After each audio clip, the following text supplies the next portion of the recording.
Hello everyone, and welcome to Classic Gaming Today, where we take a look at the gaming experiences of the past through the eyes of the present.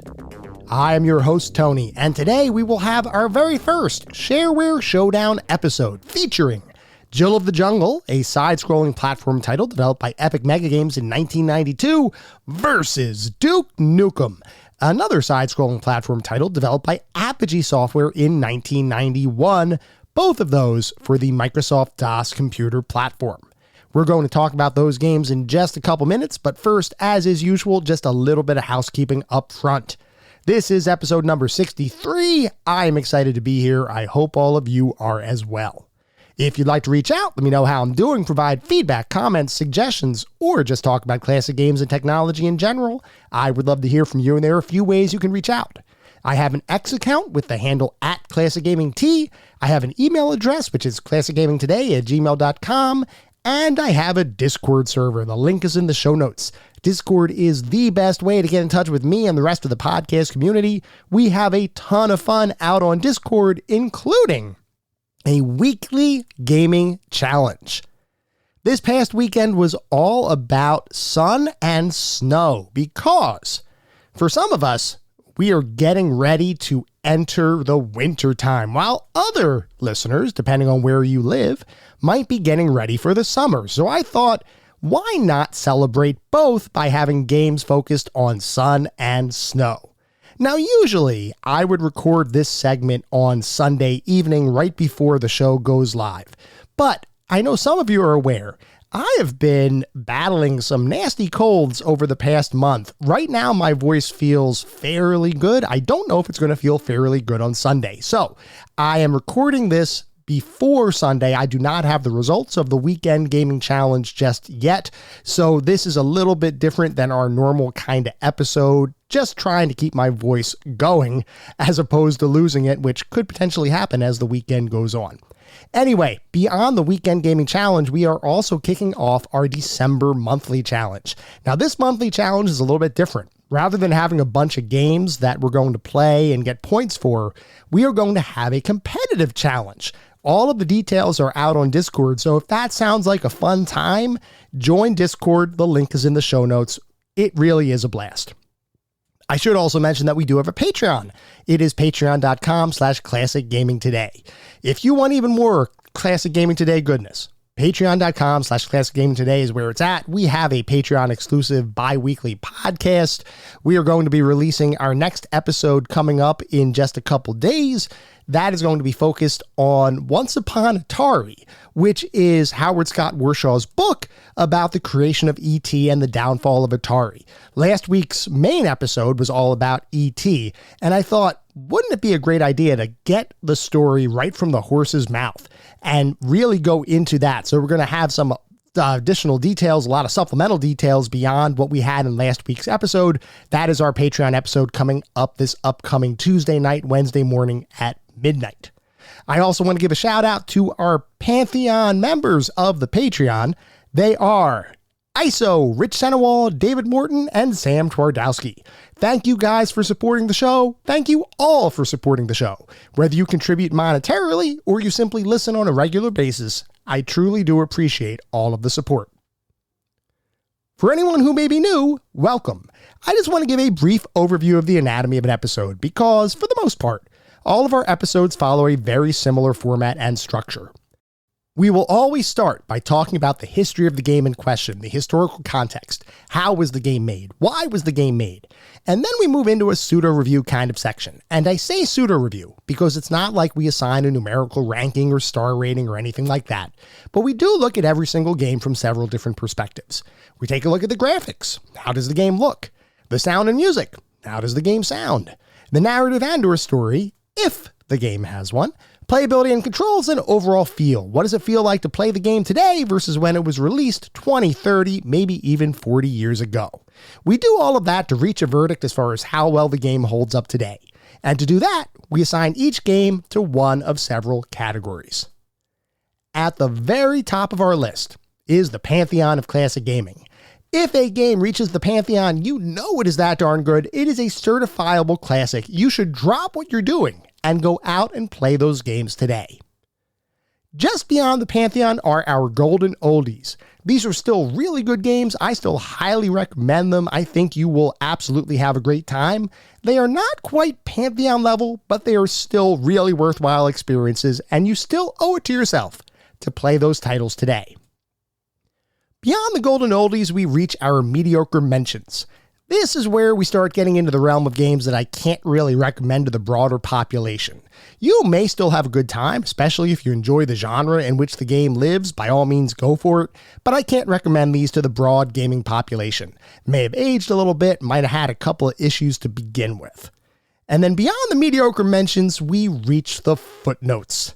These are the games that are best left in the annals of history. I have played them, so you don't have to. I cannot recommend anyone play these titles today. They have either aged incredibly poorly or they may not have been all that great to begin with. With that out of the way, we're going to start talking about the games of the day in our first ever Shareware Showdown.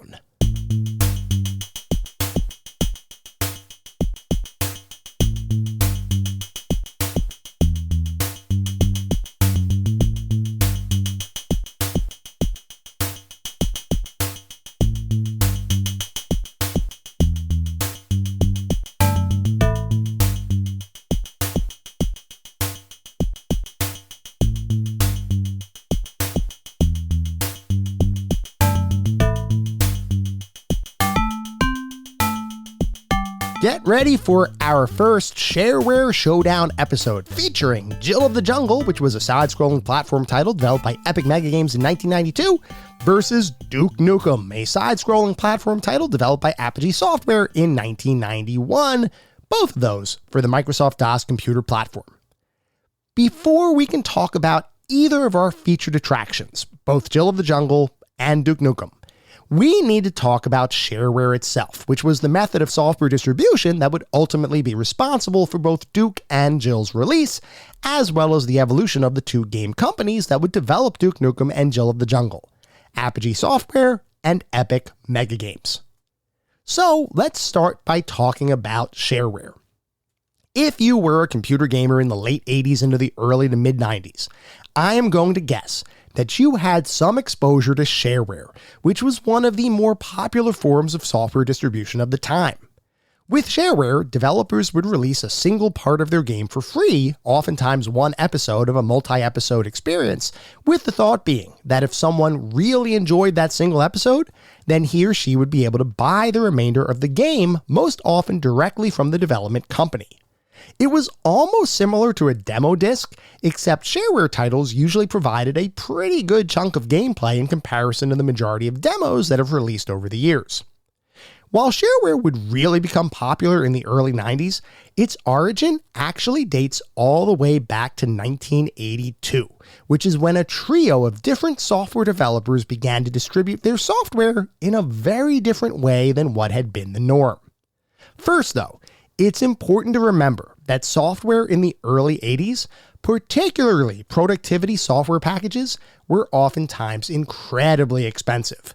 Remember, computers of the time were designed and meant to be productivity machines as opposed to game-playing devices. So software like word processors, spreadsheets, and other applications were the kinds of applications that many developers made money off of. And those applications were expensive, with many costing several $100s, which meant that buying the software was serious business. It's not like you had an option to use free tools like Google's applications to perform your productivity tasks. If you were going to actually use your computer to do something meaningful, you were going to have to spend a bunch of money to do so. In 1982, a man named Andrew Flugelman came up with an idea. What if, rather than requiring an individual to spend a couple $100s up front, you could instead distribute your software package for free, but require a donation prior to sending out any software updates or additional features? Sure, you wouldn't necessarily be guaranteed any sales, at least up front, but if you created something compelling enough, then you would, hopefully, make some money in the long run. Flugelman would end up putting this concept into action with the release of an early telecommunications program called PC Talk. All he required was a formatted floppy disk, and he would give you a copy of the software 100% free. And that software was completely full-featured, no time limits, no disabled functionality. It was simply the full package. Embedded in the software was a message that said something to the effect of, if you're enjoying the software and want additional updates, please send $25 to Andrew Flugelman. Now, you might be thinking, well, did it actually work? Was Andrew Flugelman's experiment a success? Well, honestly, I don't know the concrete answer to that question, as it's apparently difficult to find sales figures for what was effectively the very first shareware program. But what I can say is that PC Talk would spawn multiple versions over the years, some of which would eventually transition to a traditional retail software kind of model. So my assumption is that it did well enough for Flugelman to continue enhancing the software. Coincidentally, around the same time Flugelman was creating what was effectively the first shareware program in history, Jim Knopf was hard at work creating his own software package for eventual distribution. This one, a database program called EasyFile. Knopf had a similar concept as Flugelman, in that he figured out that he could effectively give his software away for free and then ask for a minor donation, in his case $10, in order for users to receive future enhancements and updates. What makes this particularly interesting is that Knopf discovered that Flugelman had done something similar, and he actually reached out to him to begin communicating and discussing how best to market their software under this new model. Based on those conversations, Knopf ended up changing the name of his database program from EasyFile to PCFile to make it sound more in line with Flugelman's PC Talk application. Knopf was also encouraged by Flugelman to raise the price of his requested quote-unquote donation, which he ended up doing, adopting the now standard $25 that Flugelman had put in place previously. So at this point, which is right around the middle of 1983, the concept of shareware was starting to spread.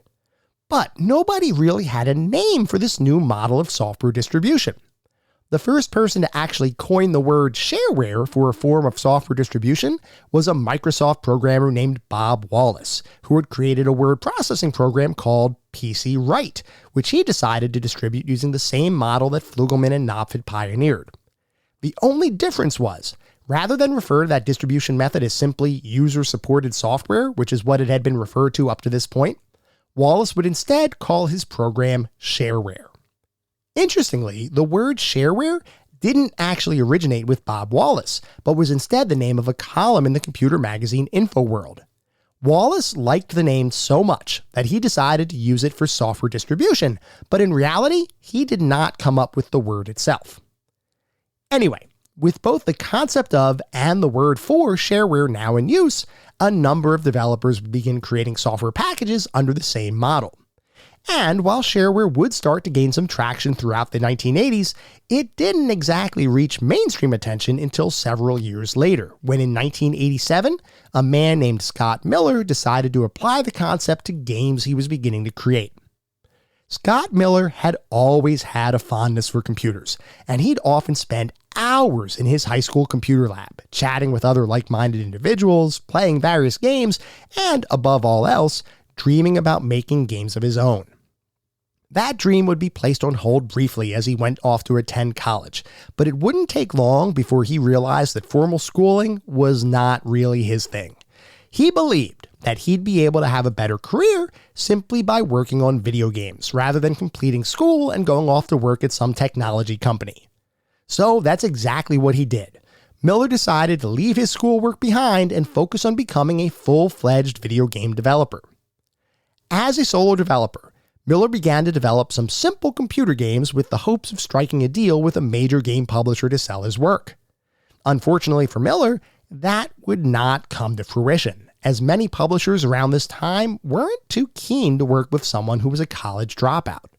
It was almost as though Miller had a stigma associated with him simply because he didn't complete his formal education, somewhat similar to how many companies today expect an individual to have completed a college education prior to allowing them to work certain jobs. It is a bit strange to me that publishers in the gaming industry apply this same degree of scrutiny around this time, considering the number of high school-age developers that were breaking into the industry. But regardless, Miller was in a tough spot. He wanted to become a well-respected game developer, and he was learning the skills necessary to hopefully be successful, but nobody would work with him to get his games to market. Because of his inability to find a publisher for his games, Miller started looking at how to self-publish his titles, and eventually took inspiration from the concept of shareware that had, like we talked about, sprung onto the computer software scene several years prior. Miller, though, had a different take on the process.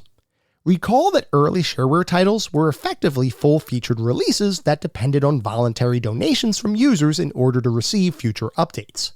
But at the end of the day, that still meant that the base piece of software was being distributed entirely for free, and there really was no forcing function that would drive an individual to need to spend their money to continue using the software or to unlock previously restricted features.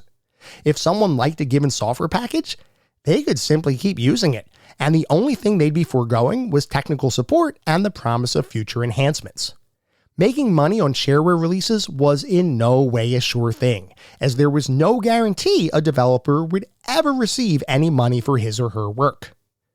Recognizing there was a gap in the shareware model, Miller decided to do something different. Rather than give a whole piece of software to someone and hope that they would donate some money in the future, Miller would instead provide an individual with the first episode of a multi-episode game for free, oftentimes via online forums like bulletin board services or BBSs, with future episodes only able to be unlocked if some form of payment was made. Under this revised shareware model, Miller would effectively offer consumers a taste of the product, and if they liked what they experienced, they'd be able to register and purchase the rest of the game. This revised shareware distribution model would become incredibly popular across numerous game development studios, and Miller's company that he founded in 1987, Apogee Software Productions, would be one of its earliest pioneers. Apogee early on would only have one employee, that being, you guessed it, Scott Miller, and because it was a singularly focused effort, Miller was able to define a specific model that he believed would work for nearly every one of his releases. In almost all cases, any game made by Apogee Software would need to align with the shareware model of software distribution, with each title segmented into a try before you buy section, followed by a meatier, more in-depth experience. Most of the time, that meant designing games as a collection of episodes, like I mentioned a few minutes ago, though there wasn't exactly a one-size-fits-all template dictating how a game needed to be structured. Miller's guidelines were simple. As long as part of a game could be released for free, it didn't really matter how many episodes made up the full experience beyond that initial free slice of gameplay. With that guideline in place, Miller would begin developing titles himself, while at the same time striking deals with other independent developers, the intent being that Apogee would act as a publisher for other developers' shareware titles. He had some instrumental early successes in getting these publishing deals stood up, and some even led to Apogee expanding its internal staff, with two in particular, the hiring of George Broussard and Todd Replogle, being of particular note to our story. Interestingly, George Broussard and Scott Miller had previously been acquaintances, as they had both met years ago while working in their high school computer lab. Since that time, Broussard had begun to develop his own solo games under the Micro FX label, and Miller was so interested in his work that he knew he wanted to bring Broussard into the company as a full-time hire. Todd Replogle, similarly, had impressed Miller with the quality of his work, and in particular, his programming prowess, so he would join Apogee as a full-time developer alongside George Broussard in 1990. With Replogle and Broussard both now on staff, Miller would be able to expand Apogee from a solo software development and publishing company into an actual organization with multiple people contributing to its success. There was only one potential issue.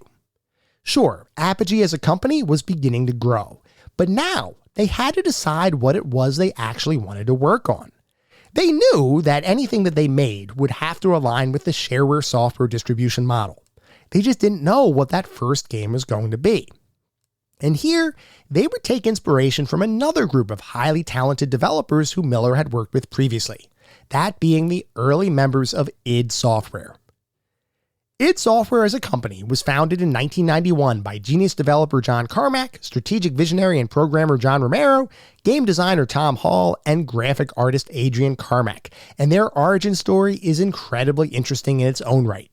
Prior to forming id Software, the four men had been working at a computer magazine company called Softdisk Magazine, whose claim to fame was the fact that every single issue would come with a disc with a bunch of different software programs and computer games on it.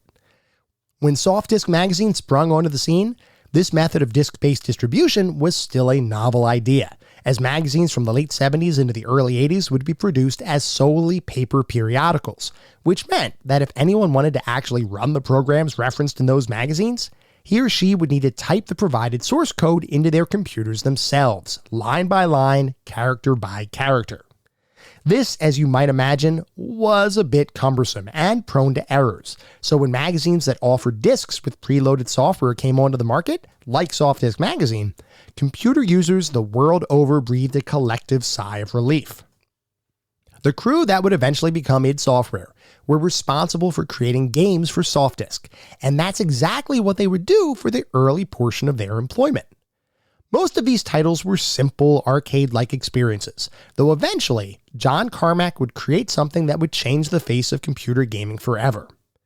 That was, as we've talked about in prior episodes of the podcast, the concept of smoothly scrolling platform gaming on a computer, which up to this point had rarely, if ever, been seen before.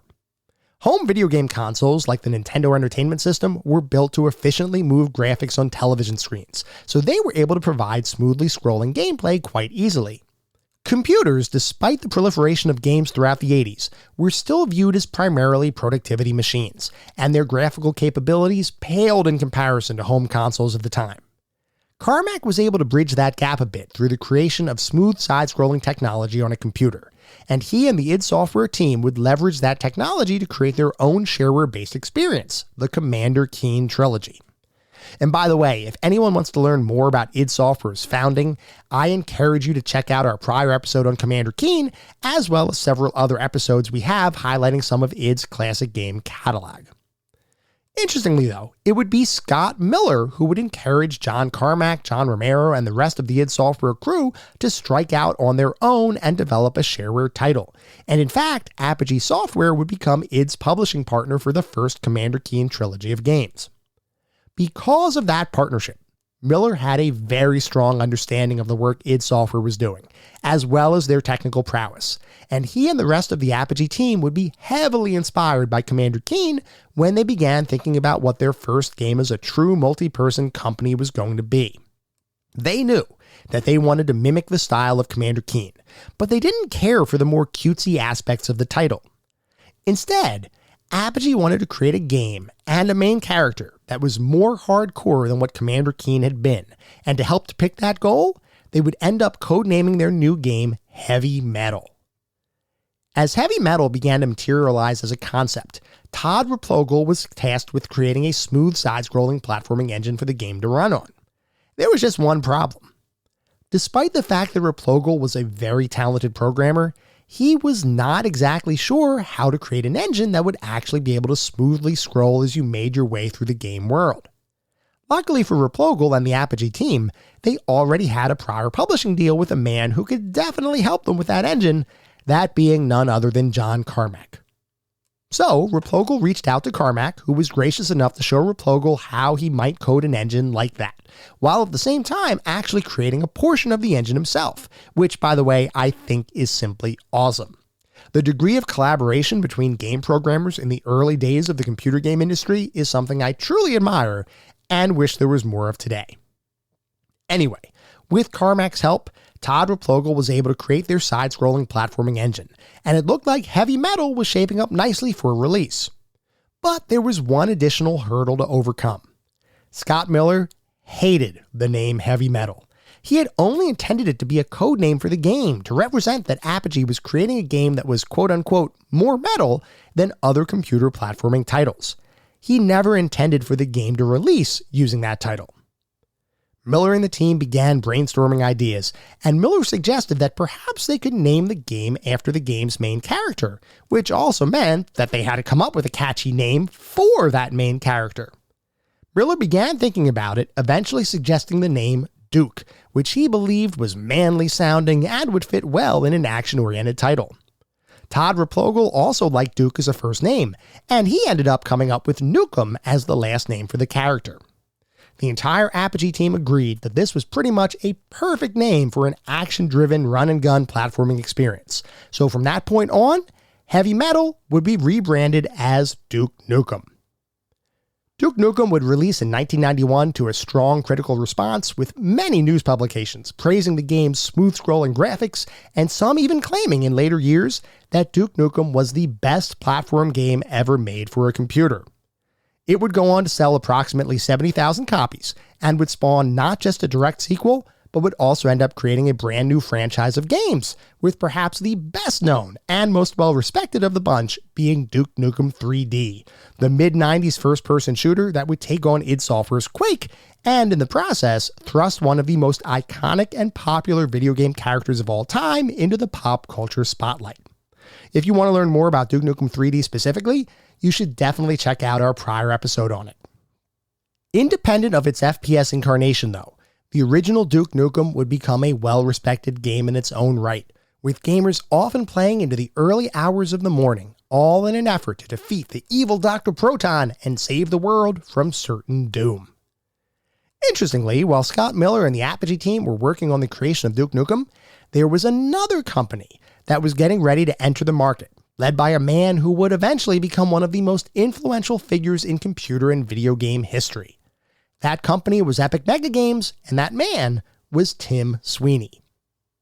We actually discussed Tim Sweeney a bit during our episode on Unreal, but just to recap, Sweeney wasn't always interested in computers, but he was, from a very early age, interested in understanding how things worked.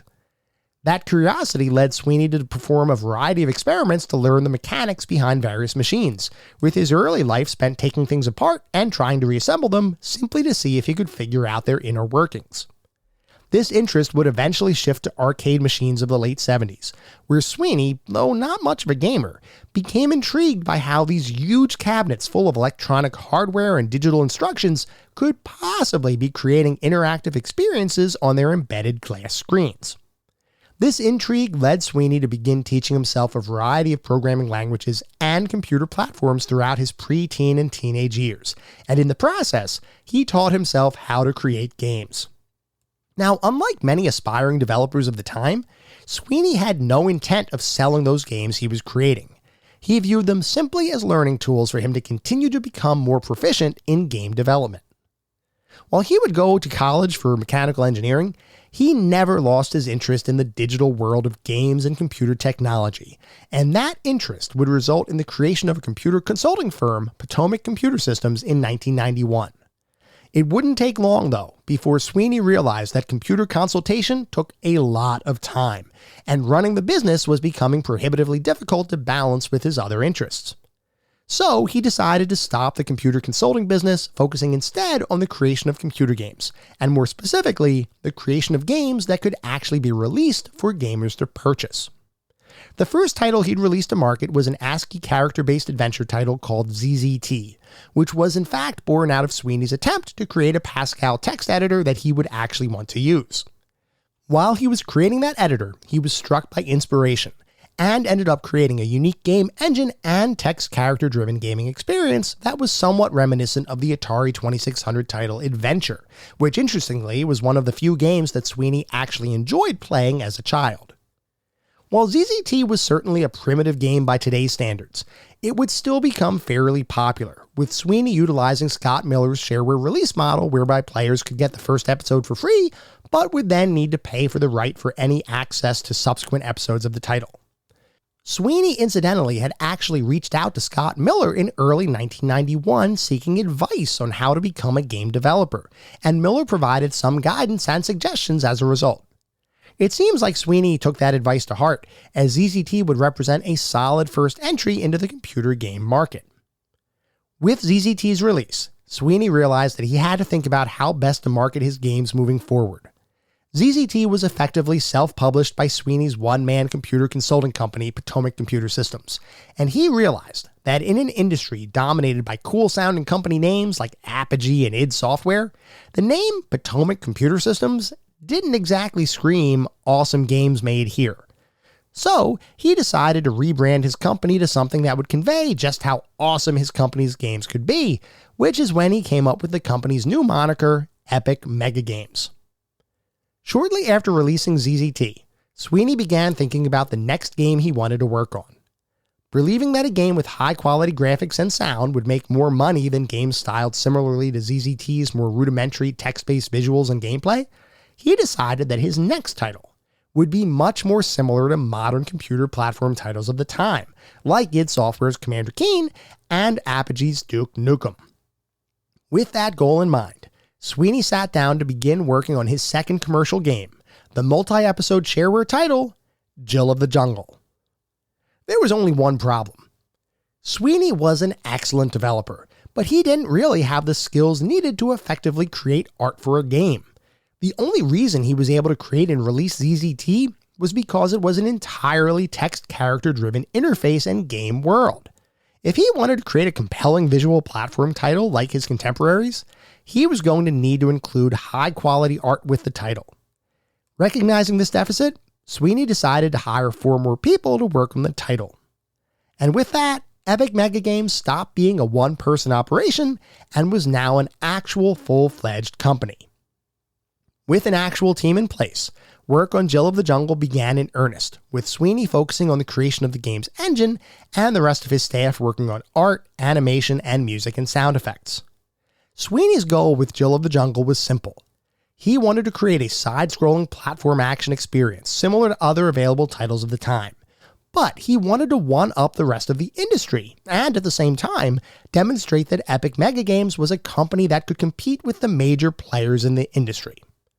This meant looking at other games and figuring out how he could make his own title better than those other companies' games. If a game like Commander Keen used 16 colors, Sweeney's game was going to use 256 colors. If a game had no sound except for computer speaker-esque beeps and noises like Duke Nukem, Sweeney's game would have a full soundtrack and digital pre-recorded sound effects. Basically, Sweeney's approach to developing Jill of the Jungle was a version of anything you can do, I can do better, and he was intent on making his new title the best platforming game available on a computer system. Sweeney was also interested in subverting a bit of the status quo in gaming around this time, as he was adamant that his new title would feature a strong female as the main character of the game, rather than a buff, macho, manly man. At this point, it might make sense to take a step back and discuss, at least briefly, female representation in video games, because even though it's not recognized as such, Jill of the Jungle would actually be a fairly important release in its use of a female as the main solo protagonist in a game. From the dawn of the game industry, the vast majority of games featured male characters as the player-controllable protagonist in games, which was driven primarily by the fact that the majority of the game industry of the time was dominated by men. While there were certainly important and influential females in the gaming industry, such as the legendary Roberta Williams, they were still the exception rather than the rule, and even looking at gamer demographics, the majority were males. As a result, many games were created and marketed to appeal to young boys and male gamers, which meant that in many instances, games would feature heroic men combating some enemy as though they were participating in an action film, with females being relegated to the role of damsel in distress. This would begin to shift, if only slightly, with the release of Pac-Man in arcades in 1980, as the character was decidedly more androgynous than many characters of the time, and the gameplay was decidedly less action and shooting heavy than many testosterone-fueled games. This, interestingly, drove more females to begin playing the game, and Pac-Man would become the first commercially available game where female game players outnumbered the males, when taken in aggregate across the industry. This was a big deal, and proved that video games weren't just for boys. There was a large contingent of female gamers interested in the industry. They just didn't have the appropriate representation in order to be able to see themselves in a game's character. Despite Pac-Man's success with the female population, we wouldn't really see a large increase in female representation in video games for years. Sure, Midway would publish Ms. Pac-Man in 1982, largely as a way of capitalizing on Pac-Man's gamer demographics, and Nintendo would melt the brains of an entire generation when hardcore action hero Samus Aran was revealed, in fact, to be a woman. But the game industry at large was not ready to accept a female as the main character in a video game. Which is to say, when Sweeney decided that Jill of the Jungle would be built around the concept of an Amazonian warrior saving the day, and eventually saving a kidnapped prince, it was almost akin to blasphemy. The knight in shining armor is supposed to save the princess, not the other way around. Sweeney, however, was undeterred, and he believed that creating a quality platforming experience would transcend whomever the main character would end up being. Choosing a female lead character would help the game appeal to females, sure, but creating a quality game would, at the end of the day, appeal to everyone. In what I thought was an interesting twist of fate, all of Sweeney's high-quality work would attract the attention of Apogee and Scott Miller, who reached out to Sweeney in the hopes of publishing his forthcoming Shareware title. Sweeney considered the offer, but ultimately decided that he was content publishing his upcoming game himself, and in 1992, Jill of the Jungle would release as fully developed and published by Epic Mega Games. Jill of the Jungle would be met with a positive response from critics and gamers, but would ultimately fail to attract the level of attention that other titles released around this time would garner. At its height, Jill of the Jungle would end up selling between 20 to 30 copies daily, which is not an insignificant number, but it is certainly not the same volume as other platform titles released around the same time.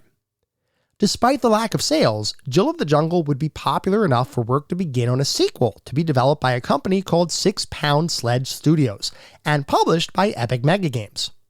Work would continue on the proposed sequel until one day during a review of the title's progress, Epic Mega Games decided that it wasn't quite up to the level of quality they expected. So they decided to sever ties with the game and would instead publish Jazz Jackrabbit as their next platforming shareware hit. The failed Jill of the Jungle sequel would end up being rebranded and retooled into a new game, Vinyl Goddess from Mars, which, though it has no true association with Jill of the Jungle anymore, does in fact look and play exactly like what you would expect a Jill of the Jungle sequel to be. In the years that followed Jill of the Jungle's release, Epic Mega Games would expand to become one of the most prominent shareware software publishers in the world, and would in fact become a main competitor to Apogee Software as a result. The two companies would often compete to sign the same developers and games to exclusive publishing agreements, and while each side would win some battles and lose others, all interactions were always professional and above board, according to both Tim Sweeney and Scott Miller. It is kind of interesting how both companies matured and developed over the course of the 90s, with each becoming incredibly important to the continued existence of the shareware software distribution model that it originated all the way back in the early 80s. Nowadays, the concept of shareware is becoming increasingly rare, with many companies shifting towards the concept of time-limited or heavily restricted demos as opposed to releasing full chunks of their game for free. There are still some products that utilize the shareware model, such as the popular digital audio workstation Reaper, but shareware in the gaming industry has fallen out of favor. Which, speaking from my personal perspective, is a shame, as shareware titles helped shape my early computer gaming experiences. I'm not suggesting that Shareware today would feel the same as the awesome episodic action titles of the 90s, because I think the experimentation of the time helped to really make those games feel special and unique. But I do miss the concept of Shareware, and I would be lying if I said I didn't hold a great deal of nostalgia for the Shareware titles of the past. Speaking of those past titles, Duke Nukem and Jill of the Jungle, along with Commander Keen for that matter, represent a significant moment in computer game history, where a true console-like platform experience was finally able to be enjoyed on computer monitors. While each title would have varying degrees of success and legacy, and the companies behind those titles would evolve in a variety of ways, they all had one thing in common. They all began as Shareware releases, and in the process, would serve to popularize a form of software distribution that would pervade the entire computer game industry for over a decade. Whether your personal favorite is Jill of the Jungle, or Duke Nukem, or maybe even Billy Blaze, the fact remains that all deserve a spot in gaming history, and I would venture a guess that for many of the gamers that grew up with these titles, they will likely remain a part of our collective memories for countless years to come.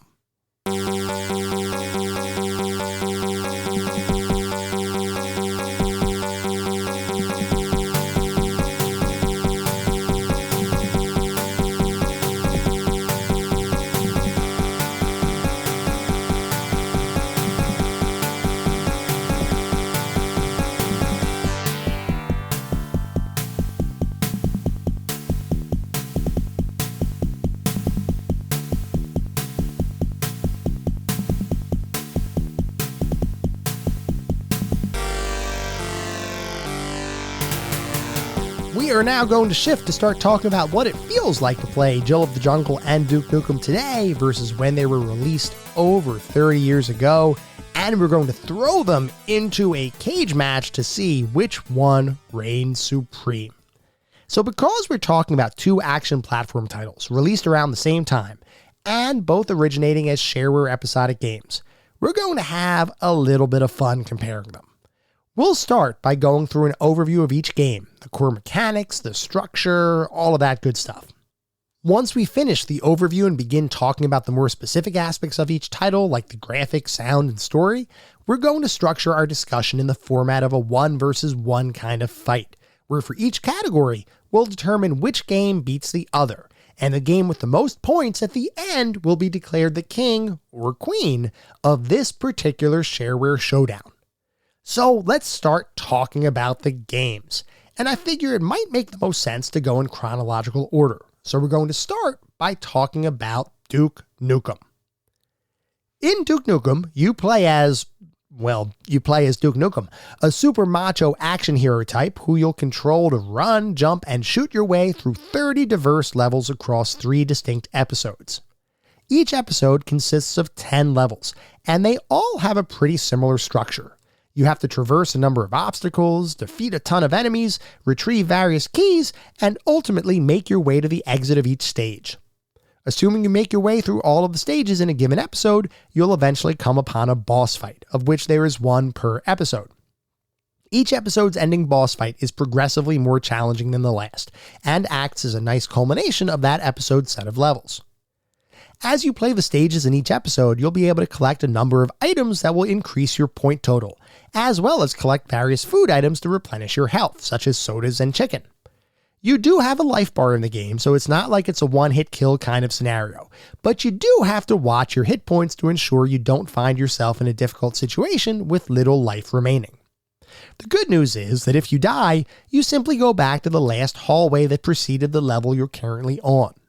The way the game works is, you play a level, and assuming you make it to the exit of a given stage, you're presented with an interim hallway of sorts where you receive any bonus rewards that you might have earned during that level, and can also read a brief pseudo-hint on a plaque on the wall of the hallway. Sometimes these hints are really just comments or suggestions, like save your game. Other hints, though, will point you in the direction of certain key power-ups or items that you need to find in the next level in order to progress. Speaking of those power-ups and items, one of Duke Nukem's unique features is the fact that you can find a number of different items throughout the various levels that grant Duke different abilities, such as special shoes that allow you to jump higher, a grappling hook that allows you to climb across certain ceilings, and a robot arm that unlocks special areas of the map and extends bridges over gaps that are otherwise uncrossable. You can also find upgrades for your pistol weapon, up to a total of 5 per episode, that increases your rate of fire and by extension your damage output. You do have to start over from scratch at the beginning of each episode, meaning power-ups do not carry over from one episode to the next. But honestly, that's pretty much par for the course from this era of shareware-based titles, so no big issue there. Now you might be thinking, okay, you're playing Duke Nukem, a game with a character who very obviously took a ton of inspiration from the action hero prototype popularized by Hollywood. Surely, the game is going to have a ton of action. And of course, you would be right. Duke Nukem is certainly an action shooter experience. But something I found interesting is that it's not a mindless action shooter experience. Instead, I would almost classify Duke Nukem as a thinking person's action platform shooter. And let me explain why that is. In Duke Nukem, you cannot just run straight through a level blasting anything in sight.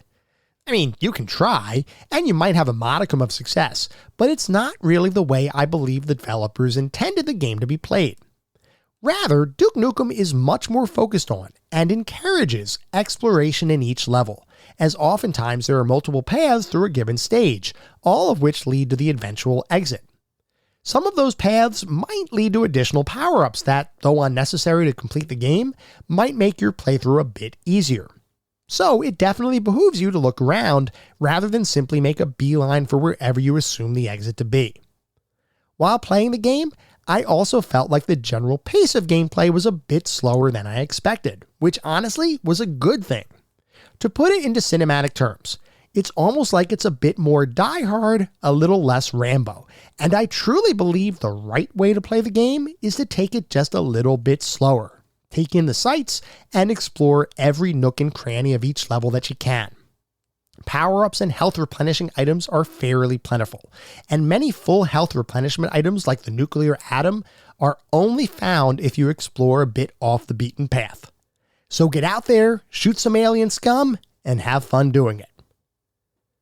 Before we talk about Jill of the Jungle, I do want to take a look at what the back of the box says for Duke Nukem, because as you guys know, I love looking at the back of the box for these games. I love seeing how different companies marketed their titles, especially games released around this time frame, if not a little bit earlier, because we didn't have the internet to look up facts about games. We didn't have YouTube to be able to look up gameplay videos.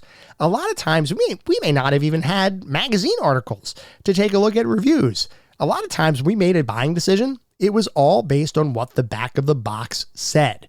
Now, granted, we're talking shareware, so many of these titles didn't necessarily have a full-fledged retail release, at least not up front. But still, I want to take a look at what the boxes that are available say and what those backs of the boxes look like, because I still find them interesting. So, for Duke Nukem, the back of the box says, Duke Nukem, Shrapnel City, the last urban hero. Sly, Bruce, Jean-Claude, and Arnold step aside. As soldier of fortune and self-proclaimed hero Duke Nukem, the CIA knows only you have the agility and firepower to take on the world's most despicable madman, Dr. Proton. Run, jump, climb, somersault, and nuke your way through the embattled city that Proton intends to make his own. Huge 4-way dual-scrolling playfields with unbelievably smooth graphic animation draw you into the action. Fantastic cinematic sequences, great arcade sound effects, built-in hint mode, and more make this one of the most popular new games ever. And then there is a spot that says the Shareware Advantage. The outstanding, fully functional software in this package is yours to try for just the cost of packaging, copying, and distribution. That's the Shareware Advantage. You get to test drive some of today's best software without paying outrageous prices. If you continue to use the software, you register directly with the author for an additional cost. When you register, you will often receive the latest version of the program, telephone support, a printed manual, and even additional software by the same author. And that's pretty much the back of the Shareware Episode 1 disc for Duke Nukem. And I've got to say, sounds pretty darn awesome to me. I did not actually own the Duke Nukem Shareware back when it originally released. I think I've told this story before, but I didn't really get into computer gaming until Doom came out. Now the Shareware for Doom, I did in fact purchase, and that was my very first both computer game purchase as well as Shareware purchase. I still have the cardboard box and the disc that came with that for the original Doom Episode 1 Shareware. I love that thing, and that is the thing that, like I said, got me into PC gaming, really. So I didn't have Duke Nukem back in the day, but I can certainly respect what they did here, and if I were into computer gaming back then, I would have definitely picked this one up. Now, I do want to mention one important factor or facet of this Shareware box, so to speak. It's really more of like a cardboard sleeve kind of thing. The back of the box does have Duke Nukem spelled Nukum, which was the very first way that Duke Nukem was being referenced. Actually, I believe the first way was Nukem, Nukem, and then there was a copyright infringement lawsuit or some copyright infringement discussions that were happening between Apogee and another company that eventually then they had to change their name to Duke Nukem, Nukum, and then ultimately they were able to change it back to Nukem. And interestingly, the screenshot on the back of the box actually shows Nukem despite the Shareware packaging saying Nukum. Hopefully everybody was able to follow that. But anyway, that is the back of the box for Duke Nukem. We are now going to talk about the overview and structure for Jill of the Jungle. In Jill of the Jungle, you play as, well, Jill of the Jungle, an Amazonian warrior who is thrust into an unexpected adventure that spans 3 episodes over 60 different levels, including several bonus levels in each episode. As you make your way through your adventure, you'll jump, throw various weapons at enemies, use elevators, hit switches, find keys, and explore hidden areas in the hopes of eventually finding the exit of each stage. You'll find a number of different items as you progress through the game, including weapons, which you can grab multiples of, which actually lets you throw more than one consecutively, apples to replenish your health, and various points-based items to increase your high score.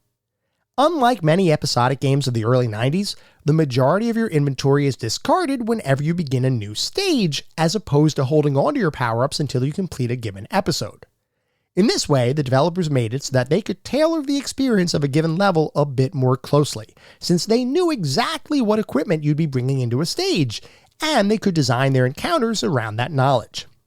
What makes Jill of the Jungle super interesting to me is the fact that the mechanics in the game stretch well beyond the traditional get power-ups, find keys, and exit level mechanics that were fairly prevalent in games of this era. One such mechanic is a series of power-ups that you can acquire that allow you to shapeshift into various animals to traverse certain levels, some of which are required in order to progress through the game. As an example, you might turn into a bird, which will allow you to fly up through a narrow passage that would otherwise be inaccessible. Or you might turn into a fish, which will allow you to explore the underwater depths of a given stage. Oh, and by the way, water is otherwise lethal in this game. Or you might turn into a hopping frog with an extended jump kind of ability, allowing you to reach platforms that might have otherwise been unreachable. All of these shape-shifting mechanics, while specific to the level that you're traversing as opposed to a learnable skill, add some nice variety to the game, and it was always interesting seeing how these animal shape-shifting mechanics could allow for unique traversal of various levels. One other key aspect of the game that set it apart from the rest of the platforming pack was the reliance on puzzles in a good chunk of the game's levels.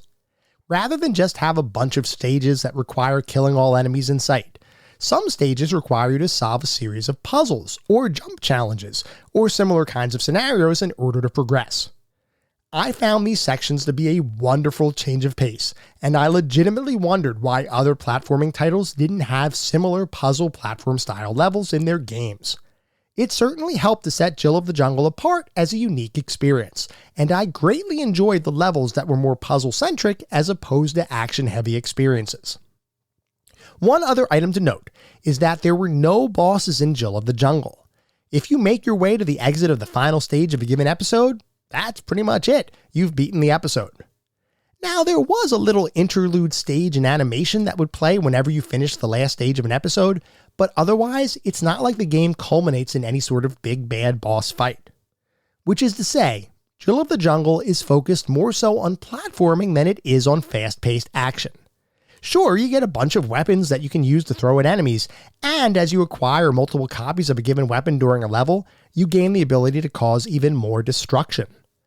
But the action gameplay isn't really the focus here, and from my perspective, Jill of the Jungle is more about the experience of navigating these levels, finding hidden keys, and solving puzzles along the way.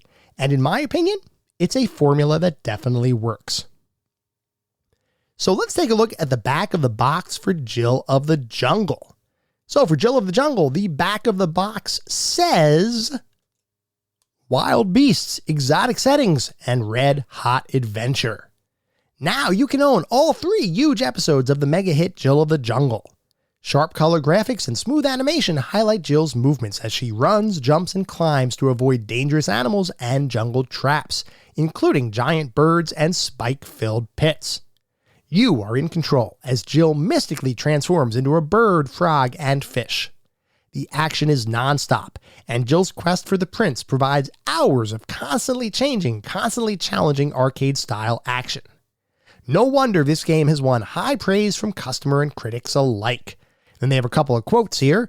One says, crisp, attractive 256 color graphics and a catchy Sound Blaster soundtrack with digitized sound effects. That was Computer Gaming World.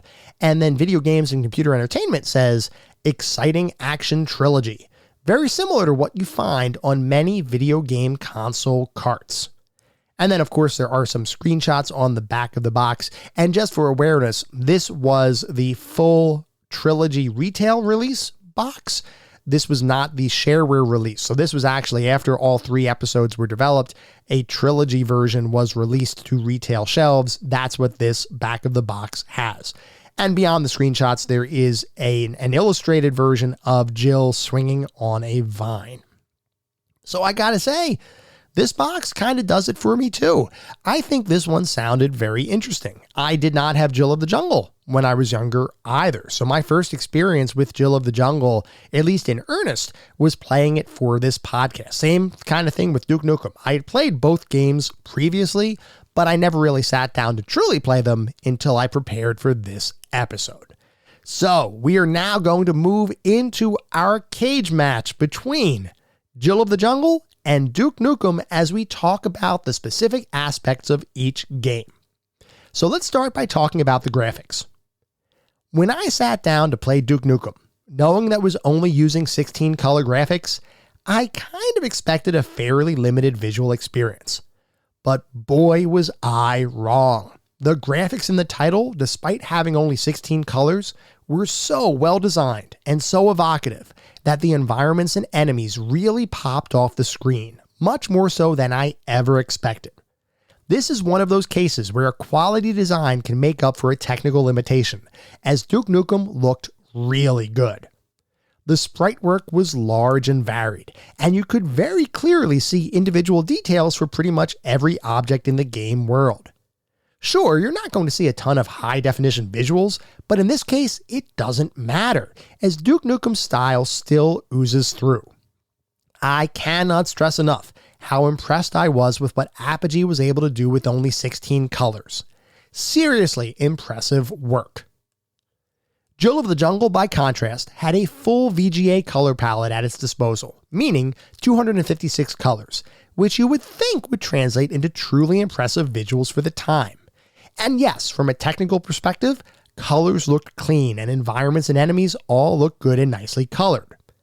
But from my perspective, there is one major flaw in the game's visual design, and that is the fact that the game almost feels zoomed out to a degree, making enemies and characters appear smaller and, by extension, less engaging than they could have been.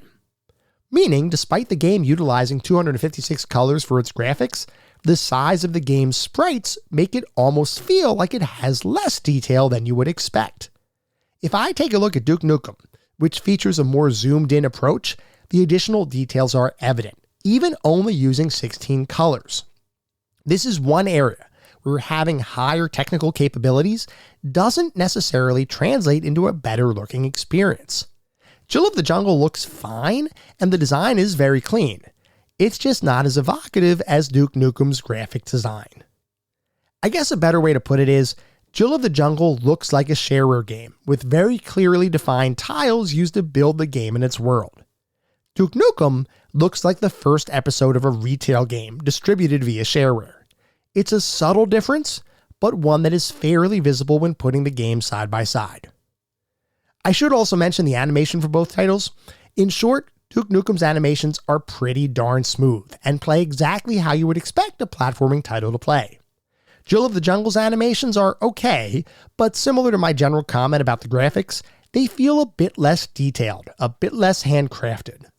By extension, that makes certain movements feel less natural to a degree than what you see in Duke Nukem. It's not bad, it's just not as good as it could have been. So round 1 goes to Duke Nukem. Moving on to the sound and music. Discussing the sound and music for both titles is actually a little bit difficult, because for different reasons, I believe each excels. Let's look at Duke Nukem first, because it's probably the easiest to talk about.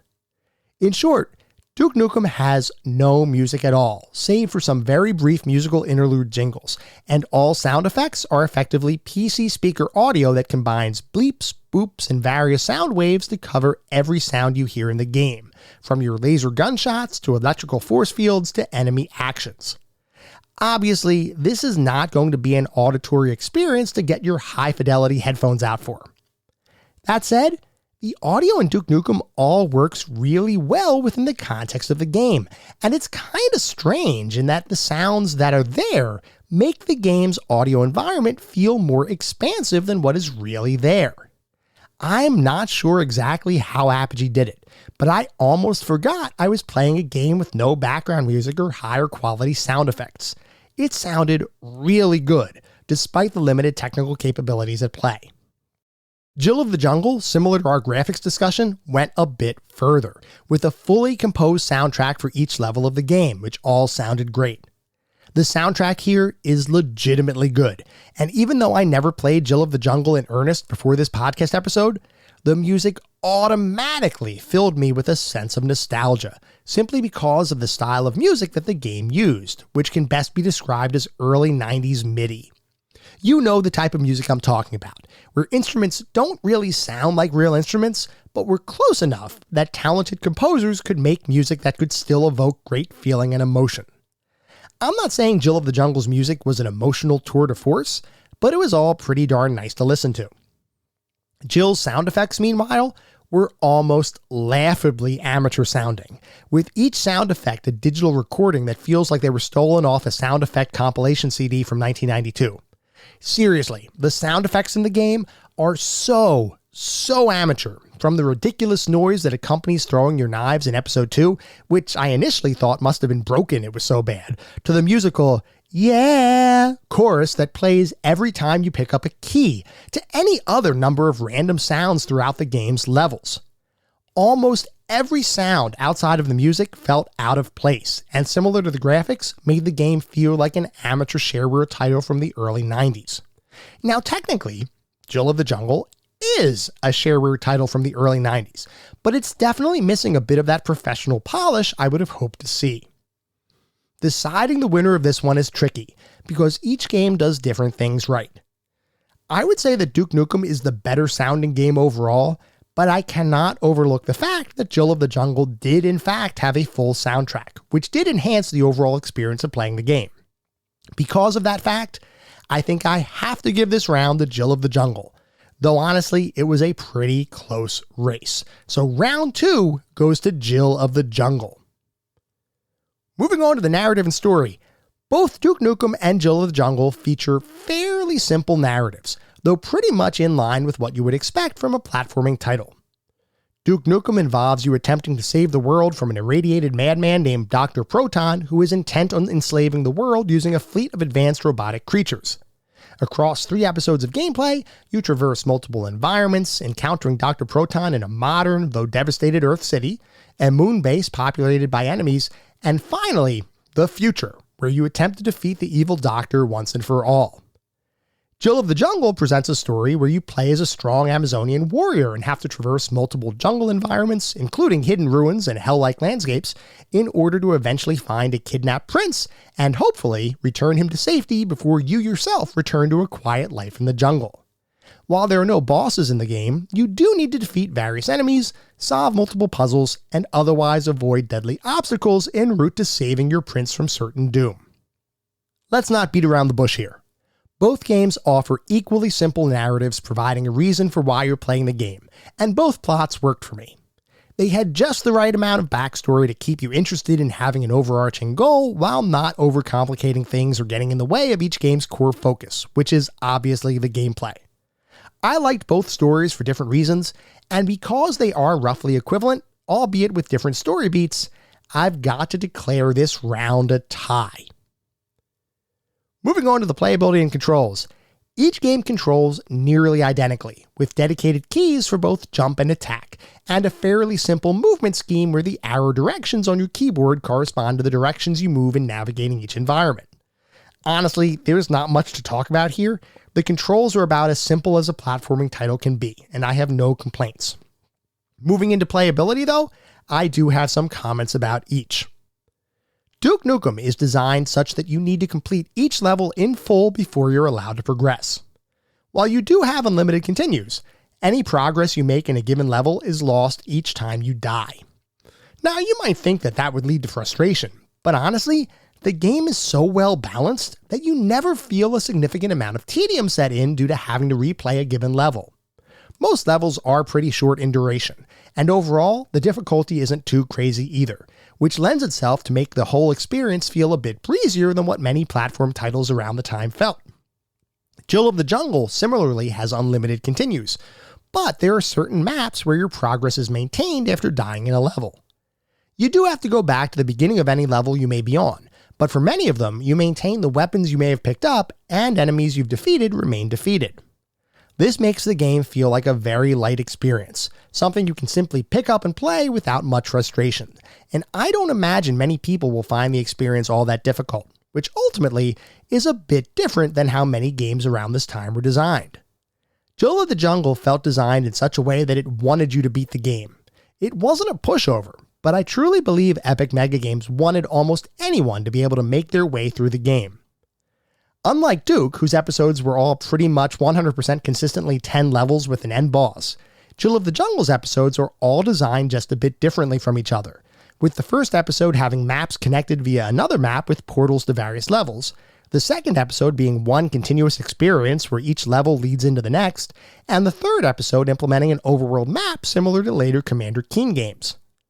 I don't believe either approach is better or worse, but the one thing I will say is that because Jill of the Jungle alters its approach throughout each episode, it does contribute to my belief that the Epic Mega Games team was trying to figure out what would work best, rather than having a unified design and approach up front like Duke Nukem seemed to have. Once again, not something I perceive as negative, it's simply an observation. Something that is a bit more critique-worthy is the way Jill of the Jungle's maps are designed, and how the gameplay feels when playing the game. In short, while the game is relatively smooth, movement does tend to feel a bit choppy, and throwing your weapons can take some serious getting used to, especially your knives, which behave more like drunk boomerangs making their way home from a party than lethal edges of destruction. In their drunken stupor, they often get stuck on level geometry, which honestly does not feel all that great. Assuming you get past the erratic behavior of your weaponry, you'll notice that the individual levels themselves are, for the most part, pretty simple, except when they're not, and the distinction between the two types of levels is pretty vast. When the game decides to throw a huge sprawling level at you, it often accompanies it with needing to recover a bunch of keys in order to progress. The issue is, because many of the levels are structured to be a bit more open-ended, finding those keys can become a bit frustrating. It never reached the point of detracting from the game all that much, but it is something I felt warranted a mention. Duke Nukem's levels, by contrast, are designed in such a way as to funnel you forward towards your eventual goal, despite having multiple paths with which to get there. There are plenty of levels that I know I didn't explore fully, but I still had no issue progressing further into the game, because the levels are almost universally designed incredibly well.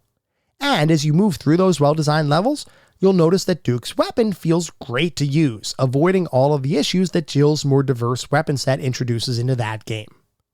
Beyond that, Duke just feels good to play, and is much closer to what a modern shooter platformer would play like, as opposed to Jill of the Jungle, which feels very much like a function of its time.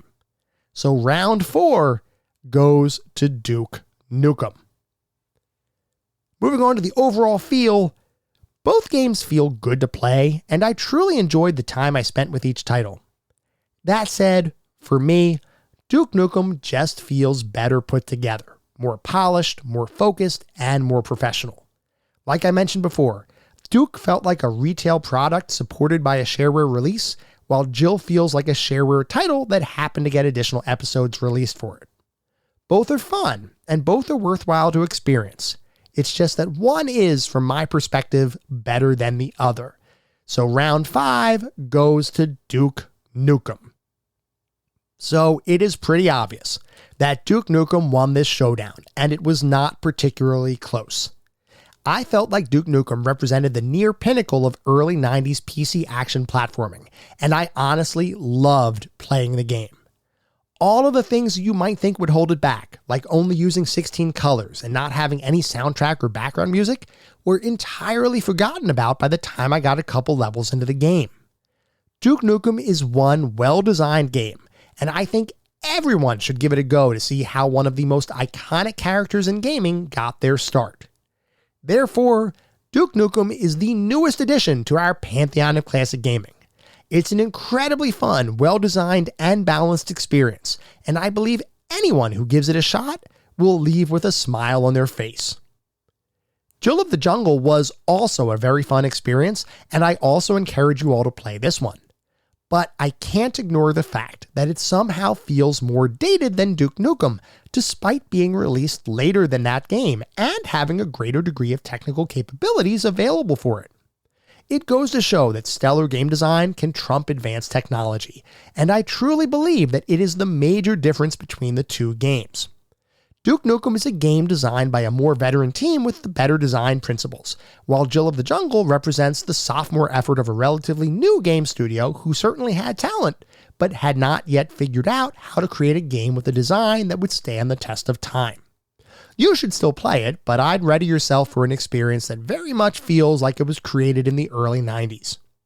For those reasons, I believe Jill of the Jungle is a solid entry on our list of golden oldies. It does a lot right, but also lacks some of those elements that make a game a certifiable classic. Before we move on, I know some longtime listeners might be wondering how Commander Keen would fare in this fight, since that series, which first released in 1990, was a predecessor and inspiration to both Duke and Jill, given the fact that it represents one of the earliest examples of smooth side-scrolling graphics in a computer game. So, if the three were to wrestle it out, triple threat style, well, Commander Keen would likely be punched in the gut early on and spend the majority of the time outside the ring, while Duke and Jill, being the more able-bodied combatants, fought it out. I don't mean to diss on Commander Keen. It's just that it was a really early example of a side-scrolling game on a computer, and as such, there were some design decisions that have not aged nearly as well as other titles. Especially for Commander Keen's earlier trilogy release, it's just a bit more dated and a bit less well-designed than future titles would be, including later titles in the Commander Keen series itself. Because of that unevenness, Keen would have to take a third-place finish, though I still consider the game a solid golden oldie worthy of a playthrough. If I had to take one of these titles to a desert island, though, Commander Keen would not be the one securing safe passage. Returning to Duke Nukem and Jill of the Jungle, though, you pretty much can't go wrong with either.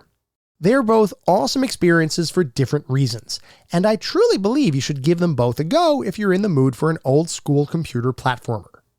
While I do believe Duke Nukem is the better overall game, you should definitely reserve a spot on your shelf for both titles.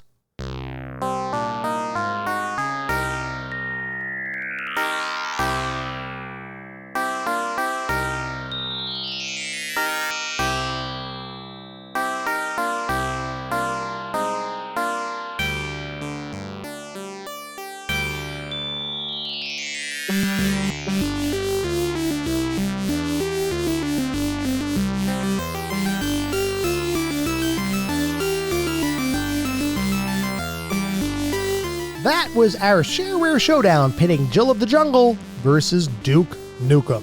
I hope you all enjoyed listening to it as much as I enjoyed creating it.